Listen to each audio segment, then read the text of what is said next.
আমি পলাশ মণ্ডল। আগামী ১৪ই মে বুধবার থেকে ১৬ই মে শুক্রবার পর্যন্ত প্রতিদিন ৩ ঘন্টা করে ছাত্রছাত্রীদের জন্য এক অসাধারণ বুট ক্যাম্প ক্লাস শুরু হচ্ছে। এখানে তাদের স্মৃতিশক্তি বৃদ্ধি, পড়াশোনার পদ্ধতি, পরীক্ষায় 90% স্কোরিং করা, পড়াশোনার মনোযোগ আনা, ক্লাসে ওঠার সঙ্গে তাদের লক্ষ্য নির্ধারণ করা, সহজে পড়া মনে রাখার বৈজ্ঞানিক বিভিন্ন টেকনিক শেখানো হবে।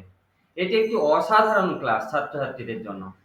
ক্লাস 10 এর নিচে হলে বাবা মারা সঙ্গে থাকবে এবং ক্লাস 11 এর ওপরে হলে ছাত্রছাত্রীরা নিজেরা এই ক্লাসে যোগদান করতে পারে। এখনই যোগাযোগ করুন স্ক্রিনে দেওয়া এই নম্বরে বা হোয়াটসঅ্যাপ নম্বরে আমাদের জয়েন বলে লিখুন, অথবা বিদ্যাধরপুর পাঞ্জাব ন্যাশনাল ব্যাংকের ঠিক পাশে বেঙ্গল চ্যাম্পিয়ন একাডেমি যোগাযোগ করুন এবং বিশদ বিষয়ে জেনে নিন।